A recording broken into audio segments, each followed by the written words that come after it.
Pessoal, boa tarde, boa noite. Tarde, né? Noite, enfim. Aqui, eu também tenho que aparecer, né? Tá bem. Falando. Microfone também, claro.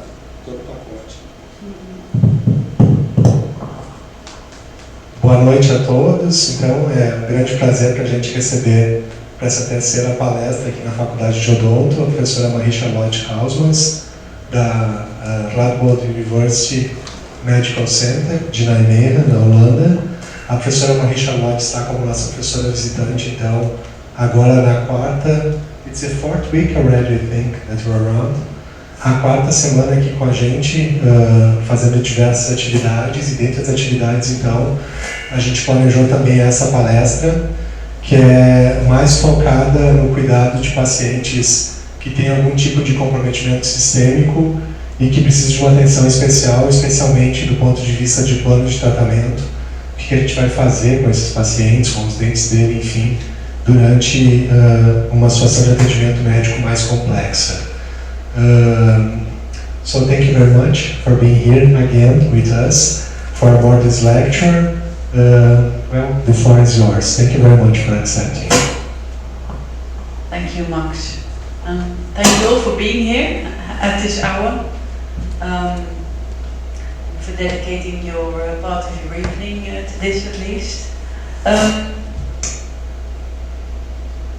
The other lectures I gave were very concentrated on cardiology. This is a bit apart from my normal subject, but I've been working with patients who are about to get a stem cell transplantation or who have received a stem cell transplantation in the past years. For about 6 or 7 years now. It's a collaboration that we set up with the Department of Hematology and my co-worker Professor Blijlevens. She herself did a PhD on oral mucositis, one of the adverse effects of intense chemotherapy. I want to ask you something. The talk I'm going to give today is about the oral aspects of treating these patients. How many of you are involved in treating patients who are severely immunodepressed? Has anybody any experience with that? No. Is it a part of your dental curriculum to teach you about how to treat these patients? Do you have a protocol for focal infection checkups, for instance? Not at all. Okay. You must see some patients who are receiving maybe cancer treatment, or is that outside the normal? Maybe yes, maybe no. Okay, so it's going to be very strange to you, maybe. So let me start first then to say that the basic idea of doing a focal infection checkup of patients who are about to receive intensive chemotherapy, and in this case also a stem cell transplantation, is to reduce the risk of getting infections like flare-ups in the mouth of problems that are there, or of systemic infections, maybe bacteremia, sepsis. And this might be very hard to treat in these patients who have no immune system of their own anymore, so it might compromise the treatment that you want to do if it's about stem cell treatment. So that's why these patients are checked up completely. Before they get a stem cell transplant, they are checked up completely, whole body investigation, and the dental part is part of that. So nobody has any prior baggage, let's put it like that. I want to do a quiz with you, and I hope you just say what you like. Don't be embarrassed. There is no real right or wrong answer for any of this, so let's just give it a go. I have 3 cases for you, and I would like to know what you would do in this case. Could the lights go down a little bit? Especially at the front, because I'm showing you a few more. So it'll be.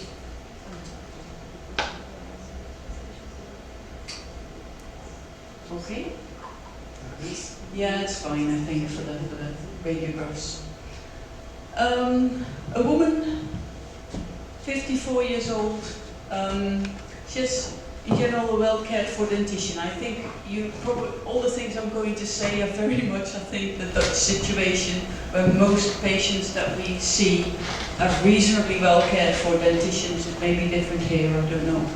But she's a well cared for dentition. Her diagnosis is chronic myeloid leukemia, one of the chronic leukemias, and she's going to receive an allogeneic stem cell transplantation. I'll go later on to, what is this and what does it mean. The time we have is 4 to 6 weeks before the transplantation. She has no known history of periodontitis. Her teeth look reasonably clean. But at the focal infection checkup, there's a 93% bleeding on probing, and she has pockets up to 11 millimeters. And just to pick out one tooth, the 4-6, what would you do with that? Would you extract it? Would you clean it? Would you do nothing? Anybody? Cleaning. 11 millimeters.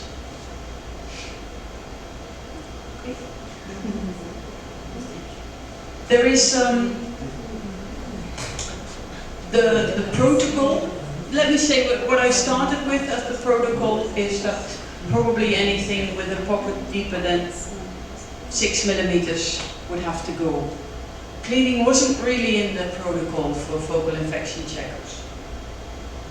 But I hear cleaning, I hear, actually that's all I hear. Did somebody want to extract? We'll see. Okay, that was number 1. This is the periodontal status at the focal infection screening. Anybody, if you look at this, anybody want to change their opinion?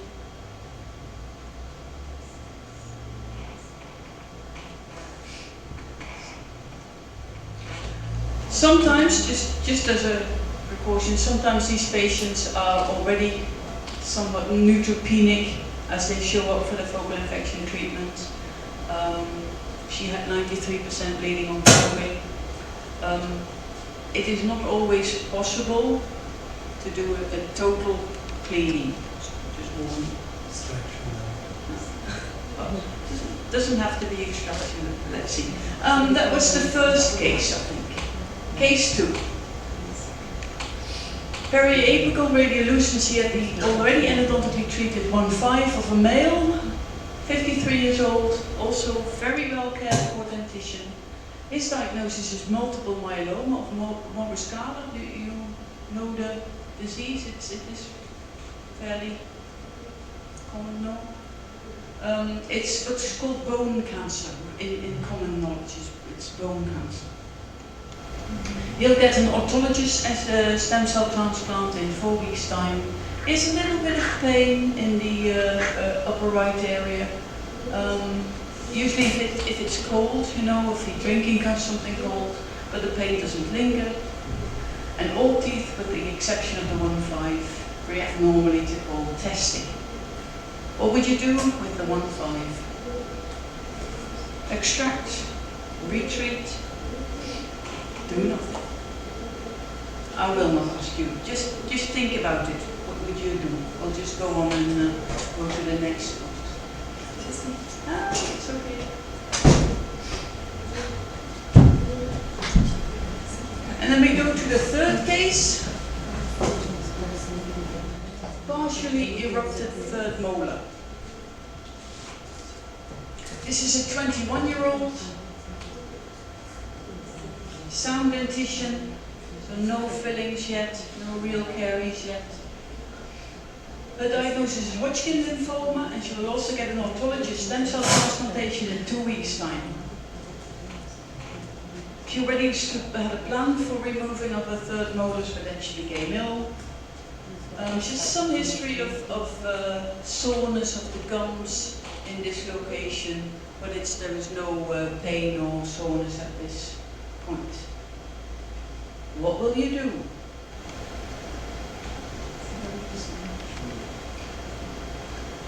One of the problems, and that's always with these things, the time you have until the transplantation is planned is sometimes very short, and in this case with 2 weeks, the healing time included, it's probably even too late to do anything. But maybe if you had more time you would extract this tooth. Okay, let's go to the real talk.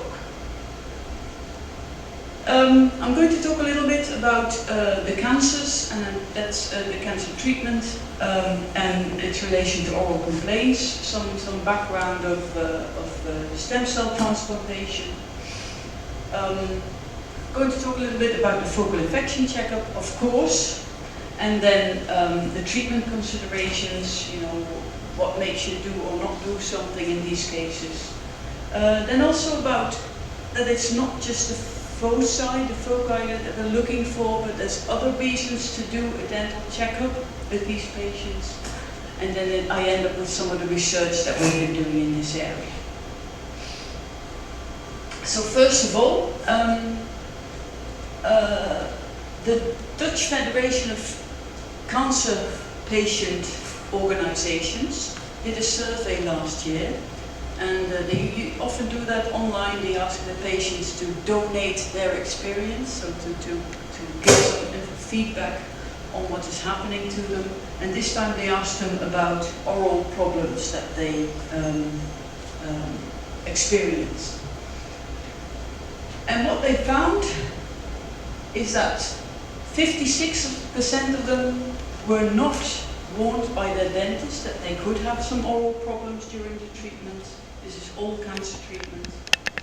And 69% in all experienced oral problems or dental problems during or after the caries treatment. This is the distribution, and if you look at dental problems, almost half of them had some dental problems. And I don't know what it's like here, but in Holland, by the medical community at least, this is very much overlooked. Because the dental and the medical are so separate, because the insurance companies don't pay for dental treatment, it's all privately insured. There's very little attention for this. And I think it's about time that we got some more focus on this. Not only us, but also the medical community. We did a survey ourselves from among these patients who had recently had a stem cell transplantation, and we asked them about their oral or dental problems. If you look at it, this is the distribution of the type of complaints. I'll give some information about the Dutch later, but for the short term, both autologous and allogeneic patients had, more than half of them had complaints, and this was more for the allogeneic patients who received donor stem cells. And after the longer term, the allogeneic stem cell patients still had, more than 50% of them had complaints, and the most occurring complaints were dry mouth in the long time, and taste changes and soreness of the mucosae in the long term. So dry mouth is one of the really often occurring oral complications of these treatments, and we all know the importance of saliva also for the well-being of the teeth. We asked the dentists of these patients how they had experienced the treatment around the focal infection checkup. A lot of them complied, so that it's not usual for dentists to help us in surveys. But I think one of the reasons was that they really felt they had a problem with doing this focal infection checkup because they didn't know what to do, they didn't have enough time, especially those were the complaints that they had around this treatment. It was being asked by the patient and by the hematologist to do this focal infection checkup, but they didn't really know So in Holland also, most of them don't really know what to do. One of the reasons, of course, is that hematological cancers, and those are the usual cause for, or reason for hematological stem cell transplantations. Hematological cancers are rare, so most of these dentists will only see one patient every other year or so in a normal dental practice. So, and it is hard to know everything for such rare occasions. There are a few cancers that are a bit more common, especially the ones that are in older people, of course, because cancer, as you know, is somewhat a disease of older people. All of these hematological cancers, they occur somewhere in this process of hematopoiesis, you know, from stem cell to fully differentiated cells, be it in the lymphatic system or in the myeloid system.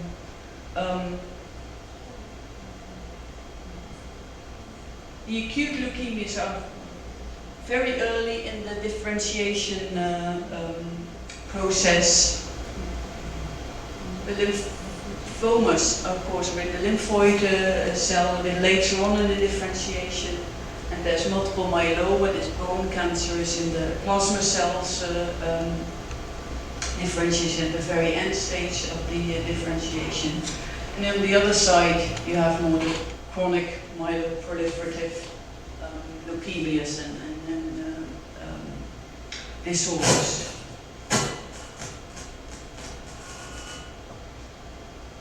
So stem cell transplantation, the reason actually for developing this method is it's actually to save patients, because the treatment they need to kill their cancer cells is so severe that they couldn't survive. So in order to help these patients survive, mostly they need a new immune system. So this new immune system they get from stem cells that they themselves donated before the chemotherapy, or they get it from a donor. If the problem is such that the own stem cells cannot be used for this disorder. So what is the procedure? Very basically, in autologous stem cell transplantations, where the patients get their own stem cells back, they donate them first. First they get a treatment, so a lot of these immature blood cells are being created. They end up in the blood. They get the blood will be taken from them, and then the stem cells will be purified out of that. It used to be a bone marrow transplantation, but this is less invasive for the patients, and because of this stimulating treatment, they have enough stem cells in the blood. So after they have given their stem cells, they receive this high-dose chemotherapy. This will kill a lot of things, and the intention, of course, is to kill the cancer cells, to eradicate the disease, and then give the stem cells back so they can build up a new immune system. If it's an allogeneic transplantation, the donor will give the stem cells, and you just saw an advertisement for the stem cell donor bank. It's a global bank, so if a donor is needed, it will, across the world, they will be looking for it.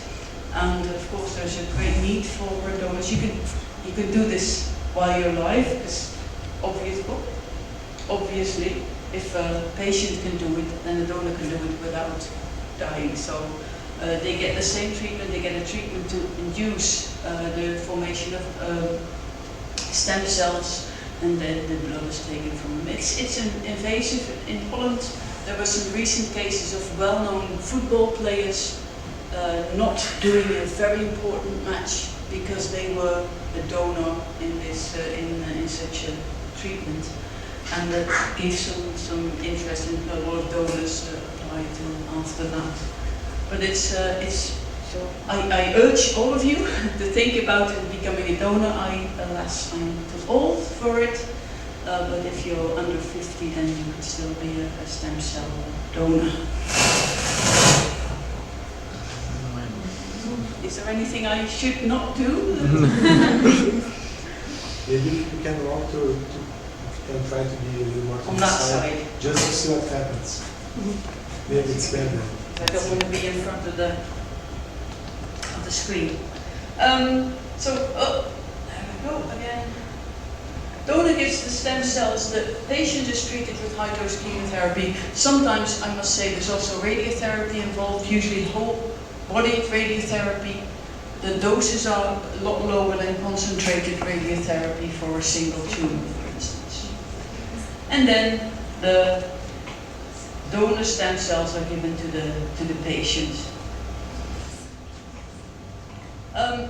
This conditioning therapy, this killing of the cancer, and this eradication of the cancer, it's done by cytotoxic therapy. It's the same chemotherapy or similar chemotherapy that is used even without stem cell transplantation. And it has lots of adverse effects. This doesn't help at all. The reason, the mode of action behind a lot of these chemotherapy cytotoxic agents is that they kill rapidly dividing cells, and cancer cells are rapidly dividing, so hopefully they kill more cancer cells than other cells in our body, but they always kill also cells in the healthy cells in the body, and the healthy cells that are most rapidly dividing, they suffer the most. So some of these are in the blood, so these patients become anemic, neutropenic, I think it's leukopenic, yes, thrombopenic, so they have very low clotting ability. There will be inflammation of the mucosae, loss of hair, infertility, inflammation of the gastrointestinal tract, so they become nauseous, and they vomit and they get diarrhea. It's not fun. Some of these patients are very ill. They have to be in isolation, so it's a very risky treatment as well, and quite a few of these patients die during conditioning therapy because they are so weak, and a small infection can kill them. Which, of course, is also the reason why this focal infection checkup is done.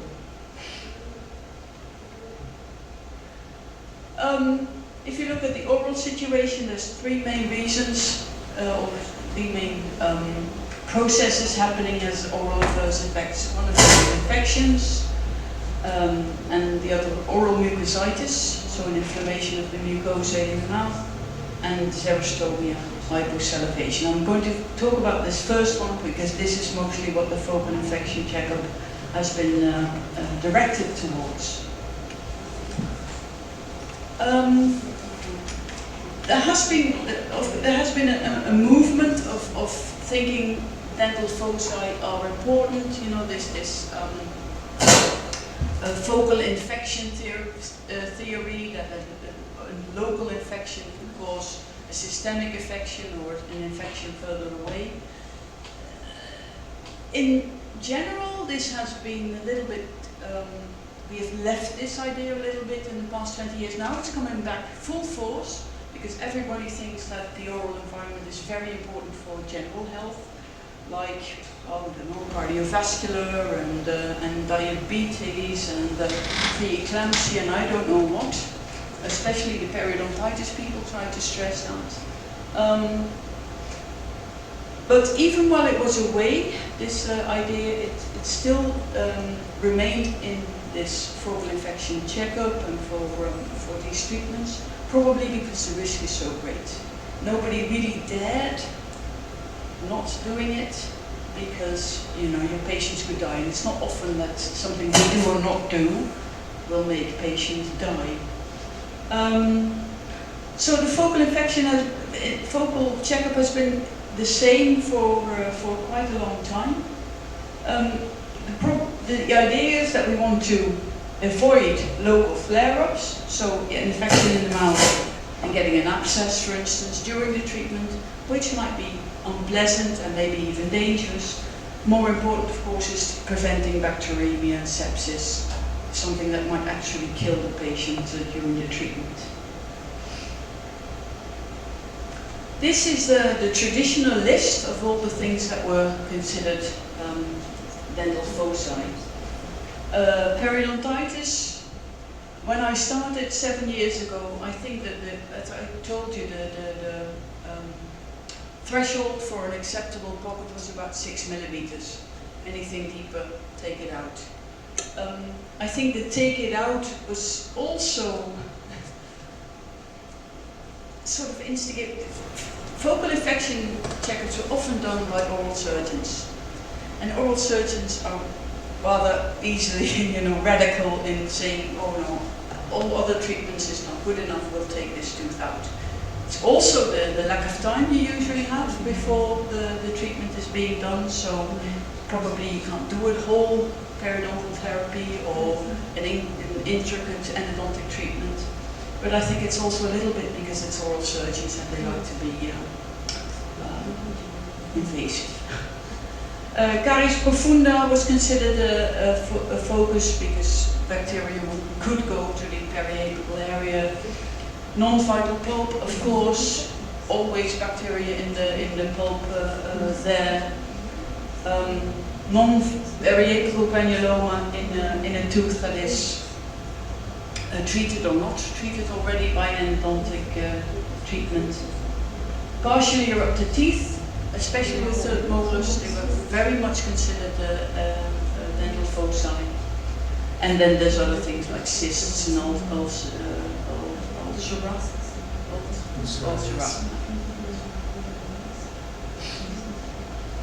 So, this is an example, for instance. Most of the pictures you see are from patients I actually treated myself.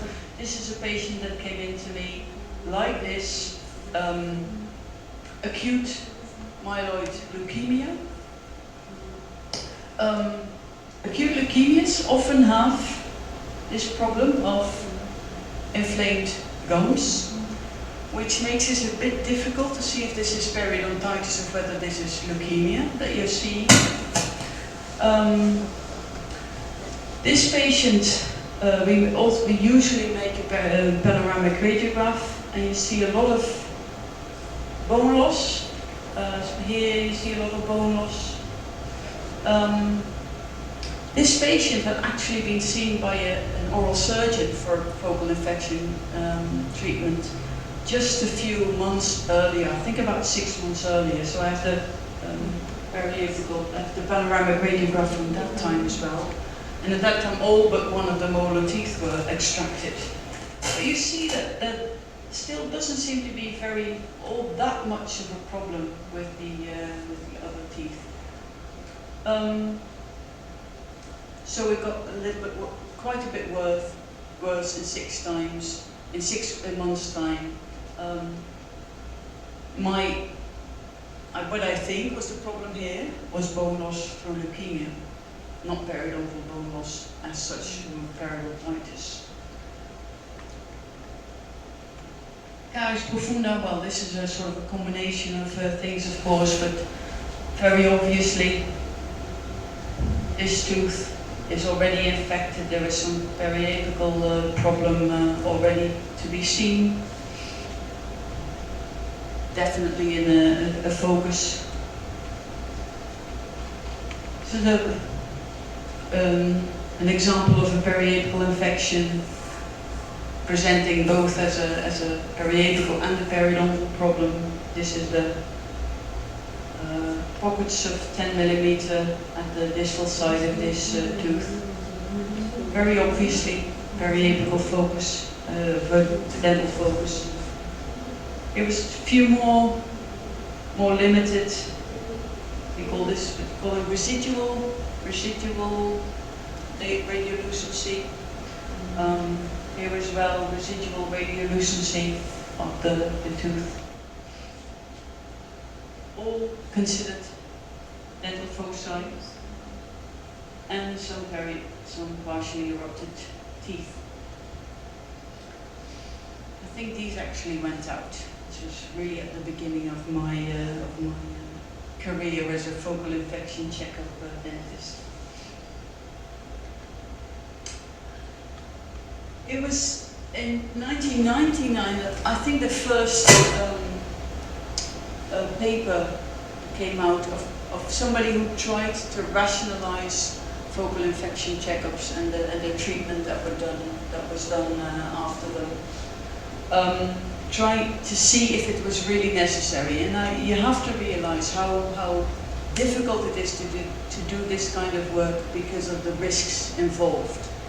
And it's easier to sacrifice teeth than to think, okay, I'll let this go, and then maybe the patient will die. So usually these studies were done on patients where there wasn't enough time anyway to do anything before the stem cell transplantation or before the intensive chemotherapy.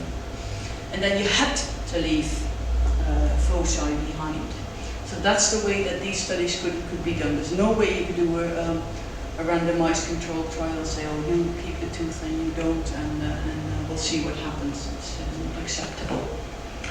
So in this case, Toriani said, let's make a separation, a division between active foci, the ones that cause pain or where there's pus involved, and the non-active, the chronic foci, where it's just, you know, a periapical radiolucency or whatever, but there's no symptom that is really connected to this focus.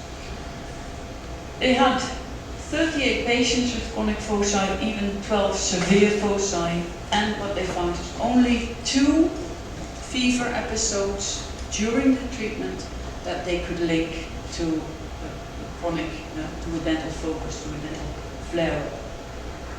It had no adverse effect on the treatment. So this was already an idea that maybe it is not so necessary to take out all these teeth. Maybe we can accept some problems in these patients. And since then there's been more research confirming especially this division between chronic and acute foci, although I must say there is actually, we're not leaving acute foci, even if there's very little time, if there is pain or if there is pus, sometimes even the stem cell transplantation is delayed just to remove this focus. So we can't be sure about these acute foci. Maybe even they don't have all that much effect. But there we go. Sorry. Melkos, again, all stem cell transplant patients, 22 at foci, no effect whatever, on infections, on mucositis or on survival. Yamagata suggested a more relaxed protocol, so the periodontitis extractions only for teeth with pockets more than 8 millimeters. Only large periapical lesions were treated, the smaller ones weren't. 41 patients they followed up and they had no complications. There was a prospective study done a few years ago in Groningen. Also 63 patients, quite a large group, receiving high intensity chemotherapy, of which 35 also got a stem cell transplant. Only the acute foci were treated, all the rest were left. And what they found was only 2 very mild flare-ups. And they looked at bacteremia, one of these more serious complications maybe of a focal infection. And only 7 out of 36, lots of bacteremias in these patients, only 7 out of 36 could in any way relate to oral bacteria. So more and more reasons to look at only the acute foci. We've done a retrospective study in Hijmegen of 250 15 patients. In these 250, we only had 14 acute foci. Again, saying that the population in the Netherlands is quite well cared for, they have a good condition of their teeth in general. But there were 122 patients with at least one chronic bogus. We've done a multivariate analysis on these outcomes, and it may be that there is a slightly longer hospital time, less than 1 day longer, if you have some untreated chronic foci. But that is it. Probably there is very, very little effect of these problems. This is quite stunning to some people think that you know, even this periapical lesion in an endodontically treated teeth, you can't leave them. Most of these patients had one of these problems. These are very, very frequent. So, come back to the quiz from the first slides. In this case, there were 4 to 6 weeks available, but because this patient had no known history of periodontitis and a leukemia as a diagnosis where there might be some effect on the periodontium, we gave her the benefit of the doubt and concluded for now that the pockets and the bleeding were a result of the disease and not of periodontitis. So we didn't treat her at all, not even cleaning, nothing. Well, superficial polishing, but no proper cleaning. This was the periodontal status at screening. This was the periodontal status 4 months after SCT. There is already some improvement here. Still no cleaning done. And this was the status, and I've left out all the 3 and less pockets in this case. And you see even more improvement already around the 4, 6. This is the moment where we said, okay, now we can start some periodontal treatment and get the rest of the remaining pockets treated. This was an interesting case. The periapical radiolucency in the 1.5. First of all, multiple myeloma. It's most of the patients who get an autologous stem cell transplant in Holland, they get it because of multiple myeloma, because of bone disease or callus, as we call it. One of the things we have to remember when we see these patients is that the standard treatment for multiple myeloma also includes intravenous bisphosphonates. As you all know, this intravenous bisphosphonates may complicate in the long term extraction, so especially healing from extraction wounds. So in these cases, you are a bit more likely to extract before the intravenous bisphosphonate treatment starts. And it is advised that these patients are seen before the start of treatment. I never see them before start of treatment. I see them when they already had 3 or 4 courses of intravenous bisphosphonates. But you have to remember then that there is a higher risk if you start extracting. This was obviously a chronic focus. What is happening?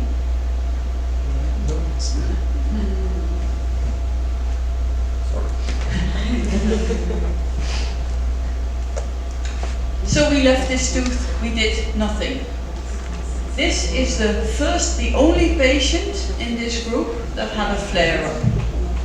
It's a mild flare-up, it was treated with antibiotics during the stem cell transplantation hospital period. The complaint returned after he left the hospital. He visited his dentist and later an endodontologist, and it turned out that he needed an endodontic treatment of the 1.7. Now, this tooth, my theory is that this tooth, this 1.7, caused the flare-up and not the 1.5. The oral surgeon anyway decided to do an apical epicoectomy on the 1.5. I don't know why, but it was done. Even on the IV bisphosphonate treatment. It went well, so no problem there. Then there's the partially erupted third molar. One of the things that most people were most reluctant about, of leaving these. Well, this was left as well. It's left in place. The patient is usually getting some instruction on how to clean this location very well. This patient had no complaints. She was out of the hospital in 12 days, which is quite early in a case like this. So no problem. So a lot of things that we used to see as a problem, or you would try and eliminate before stem cell transplantation, we're now just leaving in.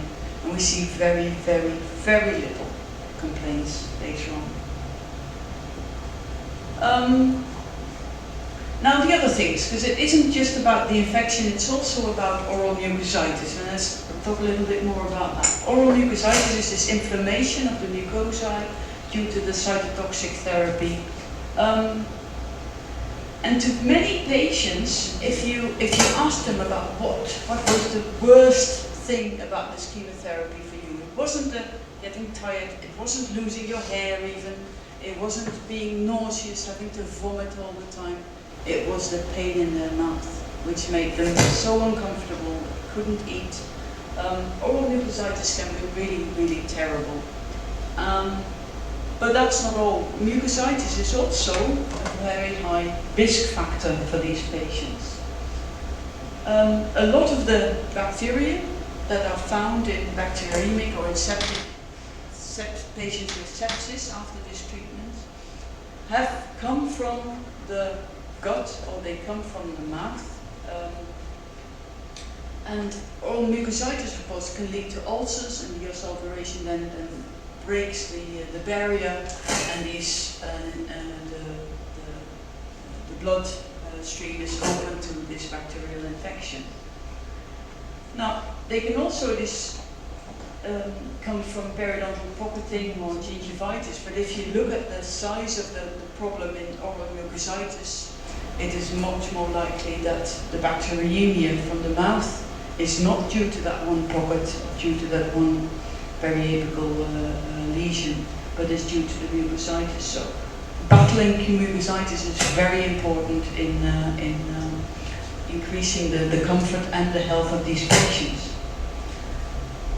If you have severe oral mucositis, if these patients have severe oral mucositis, out of 55 patients, 41 will develop an infection and 5 will die. So this is a very important problem that we should try and reduce if any way we can. Now, we as dentists don't have much that we can do. It's usually the medication that is changed, or the way that the chemotherapy is given. Cryotherapy, for instance, in these multiple myeloma patients is very important. While they get the chemotherapy, they keep ice in their mouth, so they get vasoconstriction in their mouth, so the chemotherapy doesn't reach their mucosae so much, and that reduces the oral mucositis. That is possible because the chemotherapy they get has a very low, short half-life. So if they keep the cryotherapy in their mouth for half an hour to an hour, they get brain freeze. It's not comfortable, but they can reduce their oral mucositis quite a lot. But there is also a relationship between oral hygiene and mucositis. A cleaner mouth will develop less oral mucositis, which gives us an opportunity, but also a responsibility to advise our patients to help them improve their hygiene before and during the treatment. There's some studies that have been done in this, so that the plaque levels are linked to the severity of the mucositis. We recently did a study, a randomized clinical trial comparing electrical brushing and manual brushing in these patients. And although we couldn't really find an effect of the type of brushing, we did see that the level of plaque was related to the severity of the oral mucositis. So it helps to keep your mouth clean in this stage. And then there's the risk of hypersalivation, which is, it really influences the quality of life and the possibility for these patients to eat and function. But also, of course, it has an influence on caries development. And this was a patient who came to me for focal infection treatment, who already had a tooth for some time where the crown had broken off completely, but it was completely hard and stable. There was no real need to do any therapy there. But in the aftermath of the stem cell transplantation, he developed hyposalivation, and within a short time this tooth became carious and it became infected, and the forceps was lost. 1 year before the year was over, the tooth was lost. Just for those of you who are paying attention, that one was taken out, of course.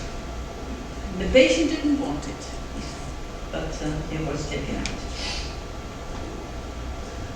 A little bit about the research that we're doing at the moment. Well, we're involved in a large multi-center study together with Gothenburg and Charlotte in America, Vancouver in Canada, looking at the oral side effects of stem cell transplantation. It's an observational study, so we just follow these patients, we don't do any intervention. We've closed the study. Crazy. We've done the last follow-up of these patients recently, so we're now closing the database and starting to produce some results from that. What we're doing is we see these patients before the stem cell transplantation. We see them every week during the hospital period, and then we see them several times afterwards, about 3 months later, and then 12 up to 18 months for the allogeneic patients. And ACTA and Nijmegen together have devised a side study to the ORA-STEM study where we look specifically at saliva, dental complications afterwards, and at the microbiome in the saliva, the oral microbiome. So some of the results that we already have, hyposalivation, for instance, is quite common in these patients. 3 months after stem cell transplantation. By the way, the hyposalivation is especially in the stimulated saliva, not so much in the unstimulated saliva. And 25% after 3 months have hyposalivation. Mostly it returns to more normal levels later. I have a PhD student who's looking especially at the salivary proteome, so what proteins are in the saliva. Most of the protective effects in the saliva are due to proteins. So we looked at whether it's different between people who get oral mucositis or who don't get oral mucositis. Maybe we could see some differences in their saliva. One of the things that we found is not very much that is different between these patients. It's a bit, they show the same changes over time as each other, but one of the differences we found in the stimulated whole saliva in the oral mucositis patients is that they have, in the first week after receiving the conditioning therapy, they have an elevated lactoferrin level. Now we also found some similar things. I'll show them later in patients with graft versus host disease. So lactoferrin is coming out a few times in these studies. So we may have to look into that a little bit further, whether it's a protective compensation effect maybe in these patients. There's one more thing I want to talk about, and that's oral graft versus chronic graft versus host disease. Graft versus host disease is a complication that can occur in patients who get donor stem cells, who get stem cells from somebody else. So you get a whole new immune system, but the immune system is somebody else's immune system. The problem that can occur is that that immune system recognizes you as a disease or some unwanted factor and can attack you, the patient themselves. So the immune system, your new immune system, will attack your healthy tissues. Now this is a bit similar to an autoimmune disease. No? It's just that it's donor cells, but it has the same type of development. And you can see later on, I'll give some examples, that yes, it looks, some of the ways that chronic graft versus host disease expresses itself has very large similarities with other autoimmune diseases. Some of this effect is wanted. We want, especially for the allogeneic stem cell transplantations, where we have very little conditioning therapy, where there will still be cancer cells left after the chemotherapy. We want the donor cells to attack these cancer cells, and we call it graft versus disease effect. That's very good. But then it can go on, or it can spread, and it can turn into graft versus host effect, and that is not so much wanted. If you look at the patients after allogeneic therapy, you usually want a little bit of graft versus host disease, because then you know that the graft is really working, but you don't want it to become too serious, too severe, or too chronic. Oral graft versus host disease is seen in a few types. This is the mucosal type. It shows a little bit like, it expresses itself a little bit like lichen, with oral lichen planus, sometimes the erosive lichen planus, but usually the reticular lichen planus. As you see here, these white lines in the cheek, a little bit of keratosis on the palate. There is a skin type of oral chronic graft versus host disease, which may also affect the mouth. And this is an example of a patient where the skin has become so sclerotic that she cannot close her mouth anymore. Her lips are hard, she can hardly move her lips, and you can see that there's, from the drying out, there's lots of caries in this area. She didn't really have hypersalivation, so in the back of her mouth it was less bad, the caries. But this is due to the lack of oral closure in this patient. And then there's the secretory type, which also has its effect on the oral environment, where there is hypersalivation and dry eyes, sort of like Hijmegen disease, autoimmune type, as the previous one has a bit of common expression with systemic sclerosis. So all these autoimmune diseases, they express themselves now in this case as graft versus host disease. So this is rampant caries in a patient after with severe hypersalivation after allogeneic stem cell transplantation. These are some of the other results that we have from the Orastem home study, where you see indeed that it's the patients with the graft versus host disease that show the most production of saliva flow, but after 6 months it is, in general, on average, it is returned again to normal.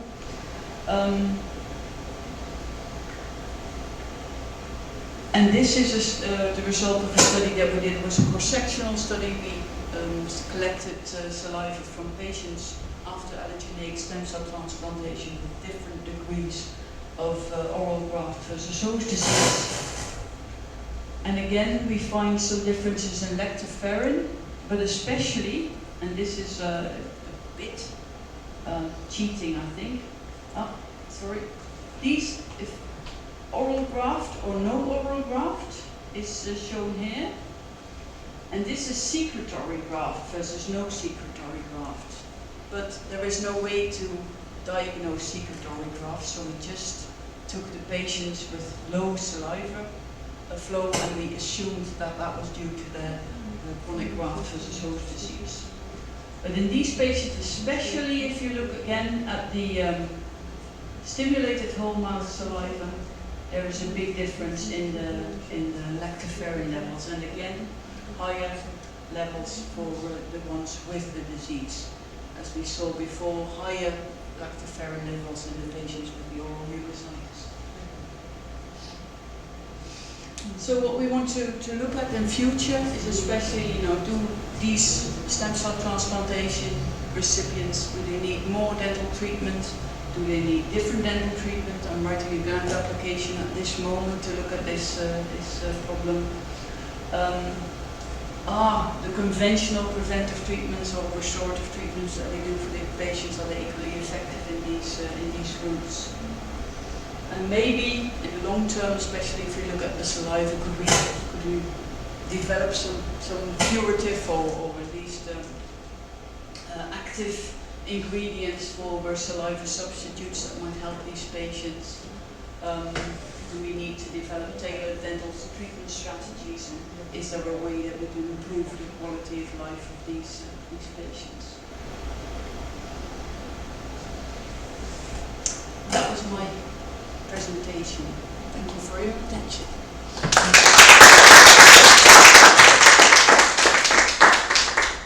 Are there any questions?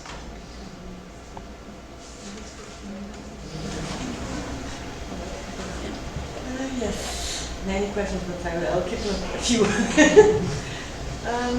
When you said that in the part of the oral mucositis, you observed that you were linked to oral hygiene.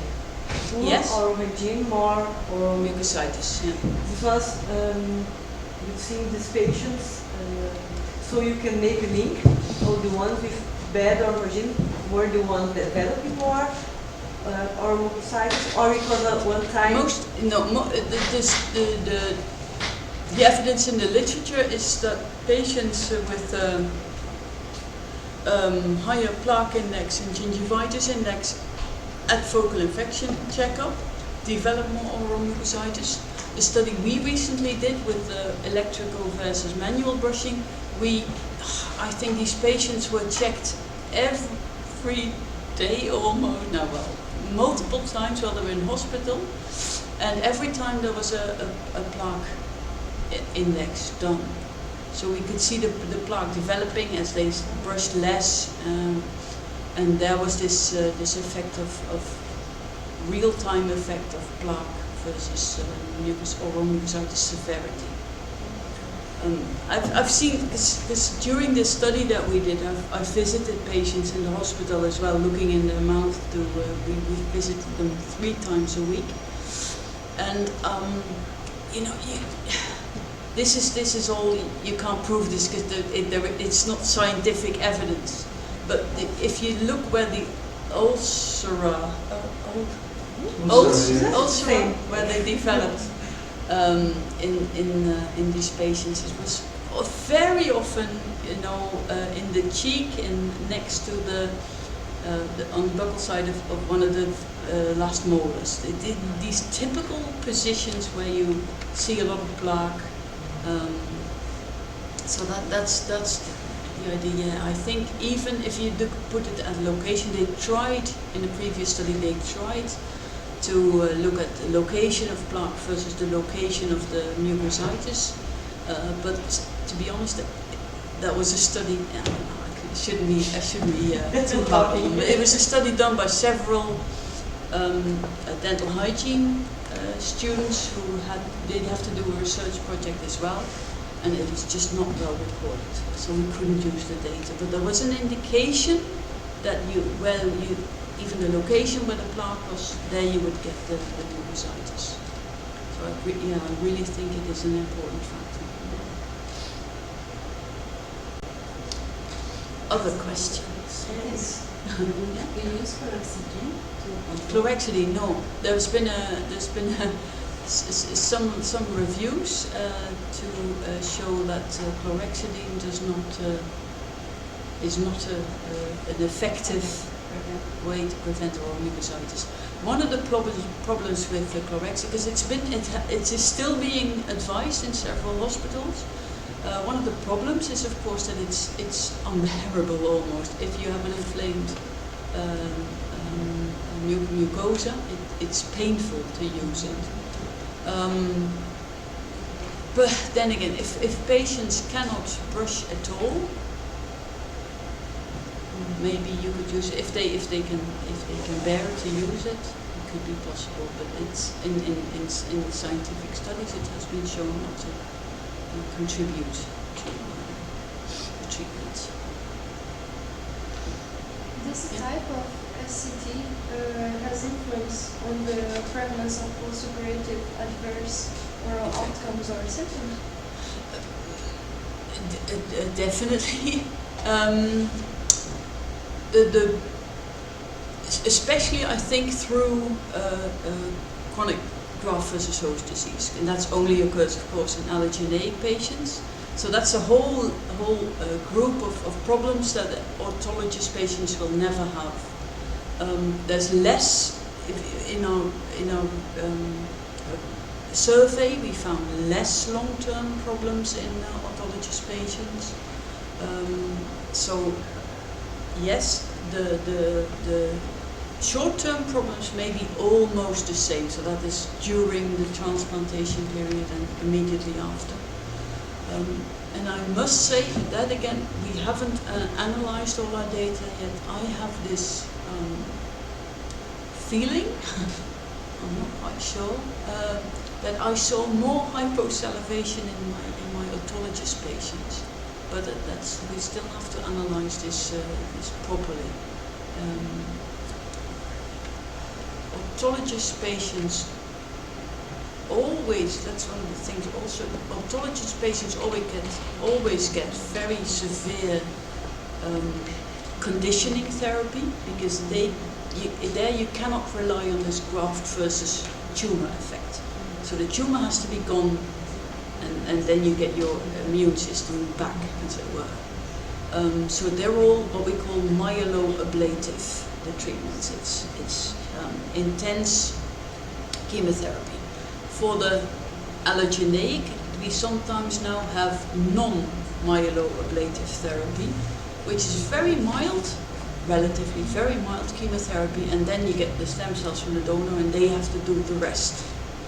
So these patients they almost don't get ill during their conditioning therapy, whereas autologous patients have to stay in hospital usually for 2 or 3 weeks, and they're in isolation almost for a week. Non-myeloablative patients sometimes go home after a few days after they receive their stem cells. So they're much less ill, and then you also have fewer acute oral problems.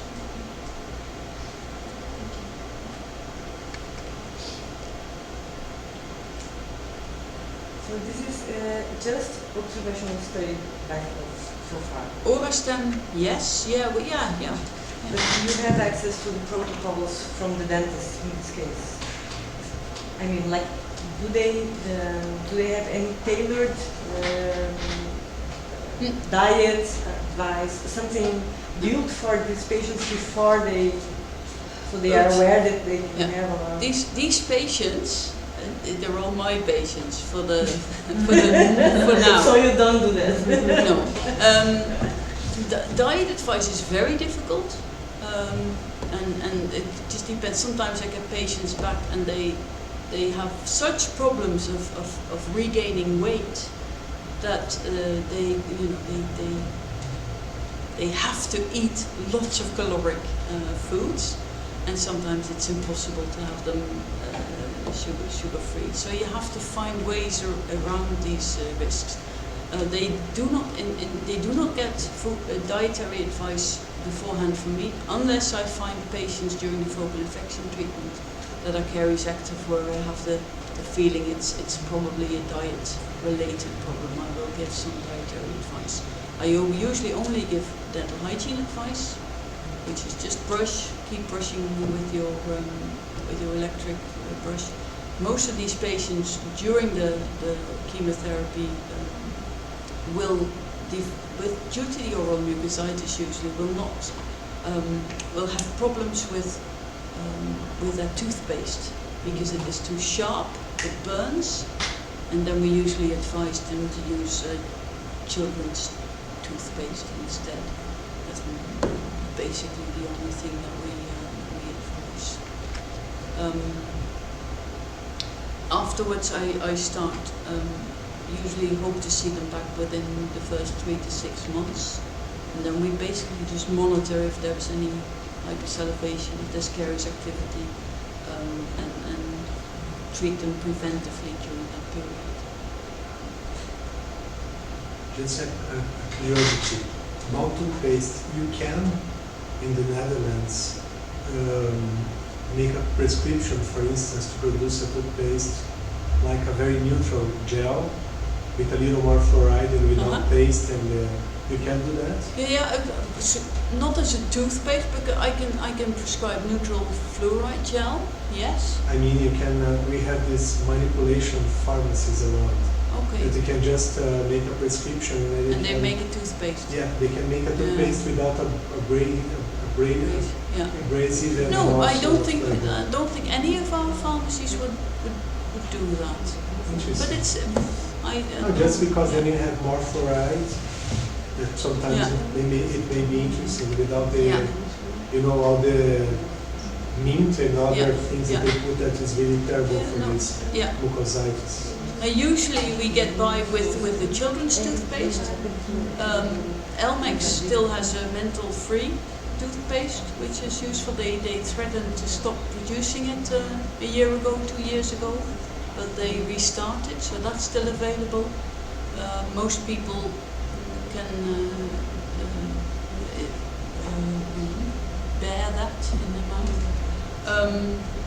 But also I like to prescribe the Zendium, which also has some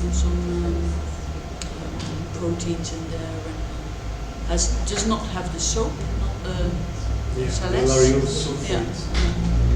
And that's most people are very happy with the Zendium Junior for the children. Any more questions? Just a last short question. Then, as far as I understood, for most of the focal infection cases, if you have some acute condition, then you have to react. Yes. Otherwise, if you just take care of patients' oral hygiene, you are doing the best treatment up to now. Yeah, I must say that for usually, if people come in with some very long problems, I will do a complete cleaning. More with a view to then it will be easier to keep the mouth clean and reduce the oral mucositis. Not so much for that it might be a full infection focus. But sometimes you can't. Sometimes if the thrombopenic get some of my patients come in with a thrombo level that should be 250 something, and they come in with 15, and then you just have to be very careful. Very good. Yes. No, we are talking because here it appears that some people are using chamomile tea for mucositis. I don't know if for the symptoms or for the symptoms. Do you have heard of it? monocytes, and I think that they associate with shield, you know. People have all these natural products. Yeah, I think some seeds that. Oh yes, oh yeah, well, superfood seeds. Yeah, I think chamomile tea is often, I think, used for that sort of for aphthous ulcers as well, which is like oral mucositis, isn't it? Whether it works, I have no idea. With things like that, I say if you want to use it, go ahead. The funny thing is with some of this oral mucositis, lots of people really like drinking Coca-Cola. How can you bear it? You know, well, helps against nausea as well. Okay, any more questions? No? Thank you. Thank you very much again. Thank you. And I think this was the last lecture, but thank you very much for you all to come. And Marie-Charlotte is going to stay around for 2 more days. Yes. Then if you want to arrange some meeting, you have some meeting tomorrow, maybe you again. And you probably for the special care patients. Oh yes, we didn't talk about that this morning. So thank you very much you all for coming, and thank you very much you again for coming for this lovely lecture.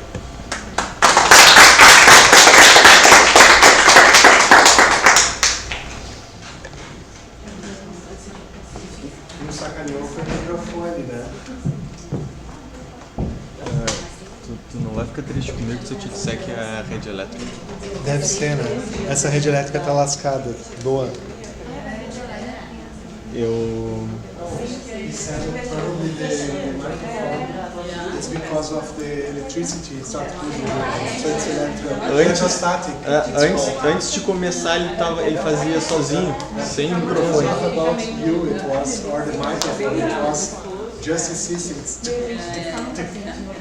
Sorry for that.